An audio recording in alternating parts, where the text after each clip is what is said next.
Hola, ¿qué tal, queridos amigos, queridas amigas? Bienvenidos a la vida litúrgica. Mi nombre es Carlos Martínez.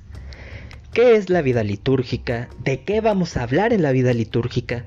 Quizás se estén preguntando eso. Pues bueno, la respuesta es muy sencilla. La vida litúrgica es un proyecto que he querido iniciar para compartir con ustedes temas relacionados a la historia, a los usos, a las costumbres y a la teología de la liturgia.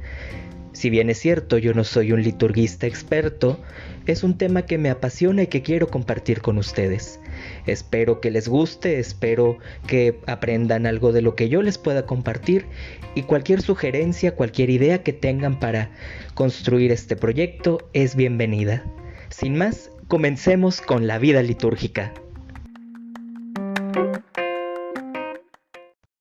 Antes de entrar de lleno con nuestro primer programa de la vida litúrgica, quisiera recordar que el día de ayer, 24 de junio, celebramos la Natividad de San Juan el Bautista. A diferencia del resto de los santos, que únicamente se celebran el día de su muerte, a San Juan Bautista se le celebra tanto con motivo de su nacimiento como de su martirio. Con ello se recuerda lo que dijo Jesús del Precursor en Mateo 11, versículo 11. No ha surgido entre los nacidos de mujer uno mayor que Juan el Bautista. La fecha de la celebración de la Natividad de San Juan se determinó con base a la fijación de la Natividad del Señor, teniendo una diferencia de 6 meses entre ambas celebraciones.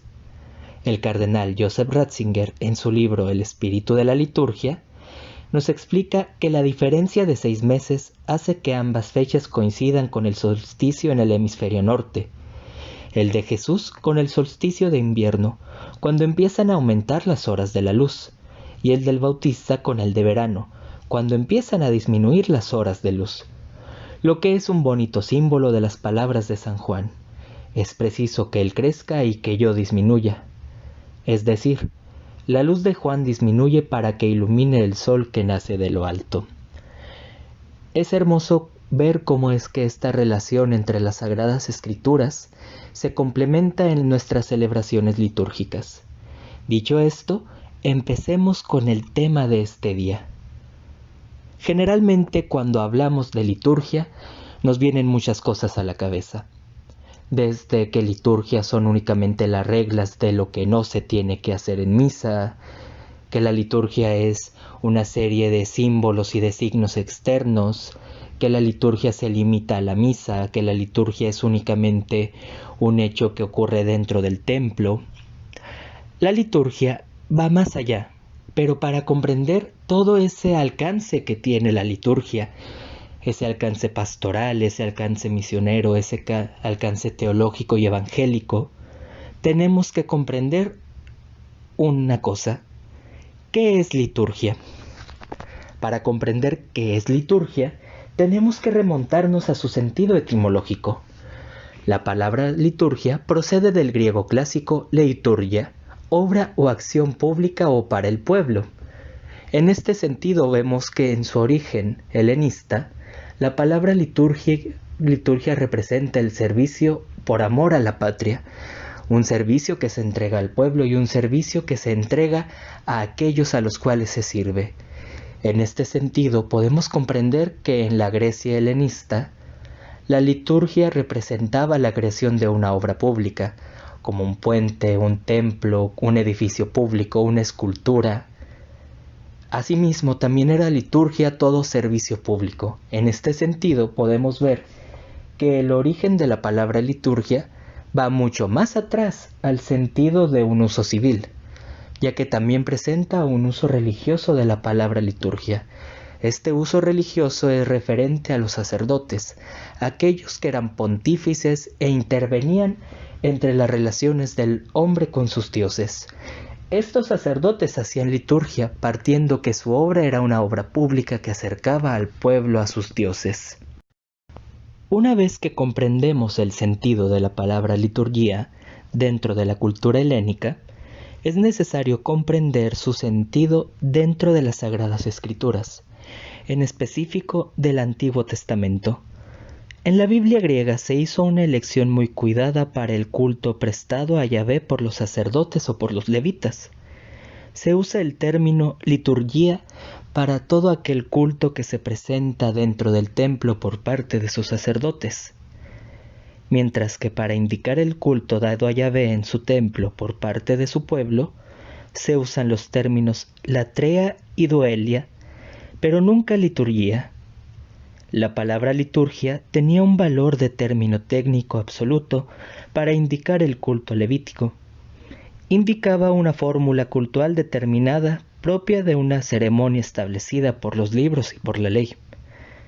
Es así como se pone en evidencia la diferencia entre rito, realizado por personas delegadas para ello, y culto, realizado en general a todo el pueblo.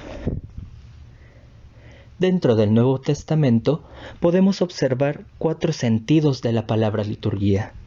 Un sentido profano, en el cual podemos ver sobre los magistrados y sobre el servicio que se ha de prestar entre los hermanos, y asimismo un sentido ritual sacerdotal relacionado al Antiguo Testamento, en el cual lo podemos observar al servicio que presta Zacarías en el Evangelio de San Lucas, al servicio de Cristo como pontífice que está sentado a la derecha de Dios Padre, y a la mención de los objetos del culto hebreo. Asimismo, los otros 2 sentidos que presenta la palabra liturgia es un sentido de culto espiritual y un sentido de culto cristiano, este último haciendo una traducción literal de Hechos 13, versículo 2. Mientras ellos hacían la liturgia al Señor y ayunaban, el Espíritu Santo les dijo. Este es el único texto bíblico en el cual se presenta ya el nombre de aquella que después será llamada liturgia cristiana. La expresión de la liturgia en el Antiguo Testamento nos presenta un culto que está llamado a ser expresión visible del culto espiritual, es decir, un culto que aunque admita el sacrificio de víctimas animales, no se reducía a ello. Sin embargo, esta idea del culto no se realizó, ya que por influjo de las otras culturas y religiones, el pueblo de Israel renegó de su vocación a realizar un culto espiritual. La actitud del pueblo de Israel dio origen a la llamada de los profetas hacia la conversión. Quiero amor y no sacrificios. En este ambiente se presenta Cristo, como el último de los enviados de Dios al pueblo, que asume la concepción cultual de los profetas. De aquí su anuncio de la destrucción del templo y de la desaparición de la institución sacerdotal y del templo. La Iglesia posapostólica muy pronto toma la palabra liturgia, perdiendo su connotación negativa, y se emplea para designar el culto cristiano. Así lo demuestran escritos de Dídache y la carta de Clemente a los Corintios.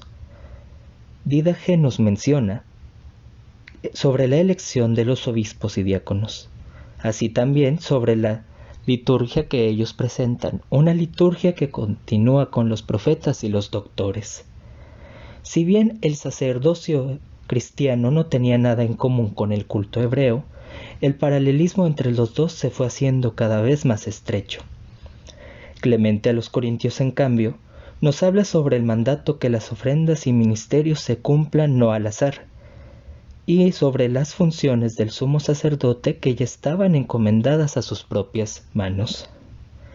Aquí el término liturgia sirve para referirse a la acción cultual del obispo, del presbítero y del diácono, pero también al rito en sí mismo, al margen del que preside o de quien lo ejercita.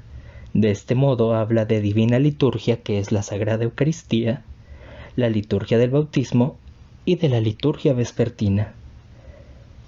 A partir de este momento empezamos a comprender la connotación que irá adquiriendo la palabra liturgia en el Oriente griego y en el Occidente latino.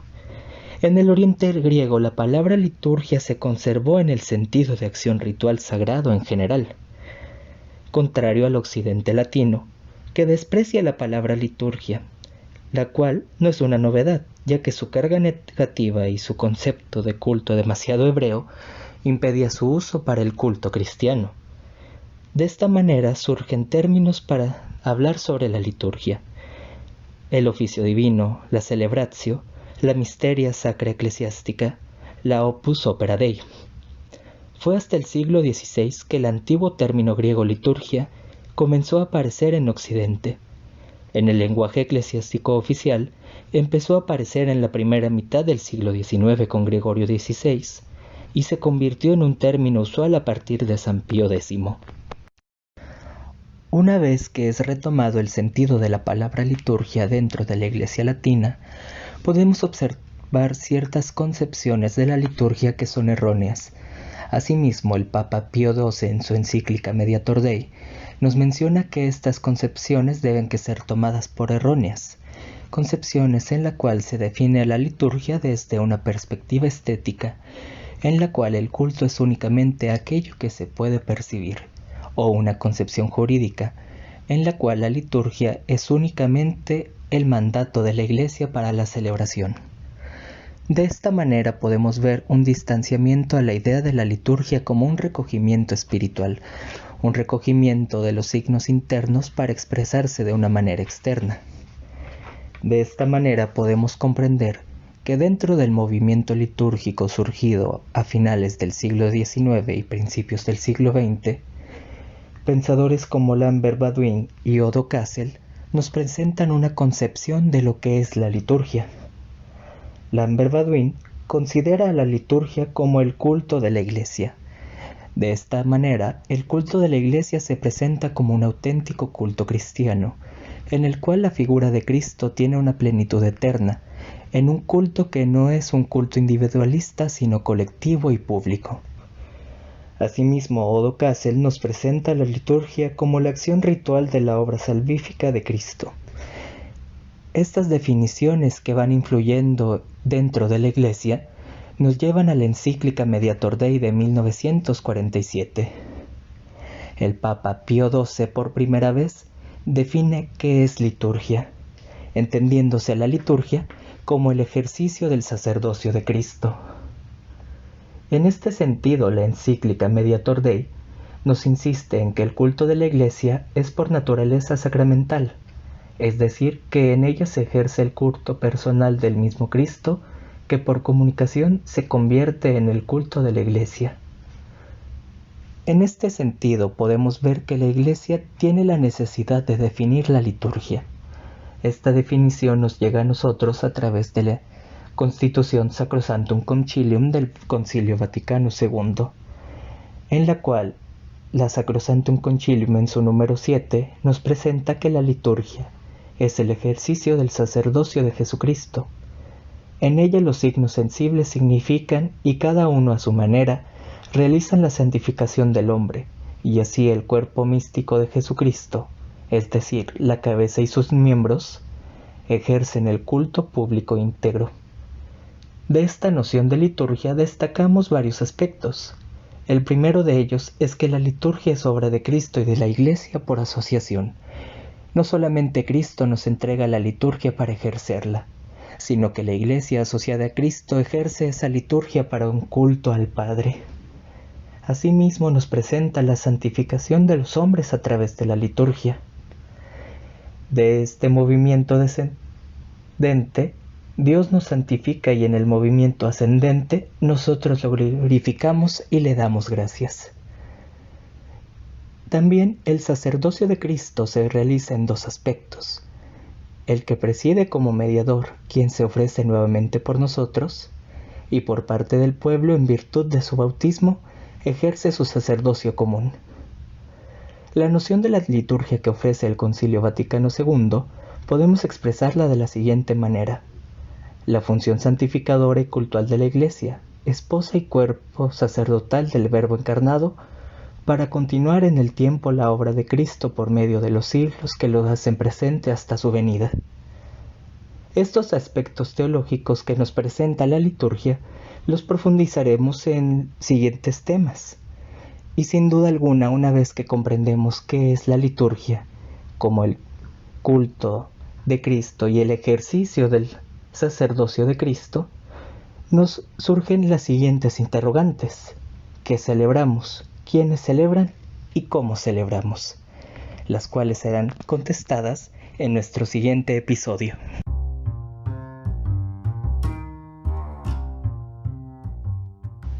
Bueno, queridos amigos, queridas amigas, esto ha sido todo por mi parte por este momento. Espero que les haya gustado este primer podcast. Con el favor de Dios, conforme vayamos pasando, iremos mejorando e iremos tratando otros temas. Asimismo, nuevamente les invito a que si tienen algún tema que les interese o algún tema que les gustaría que sea explicado, con mucho gusto me hagan la recomendación para tenerlo en consideración. Les agradezco por haberme escuchado, tengan un excelente día y que Dios los bendiga. Hasta la próxima.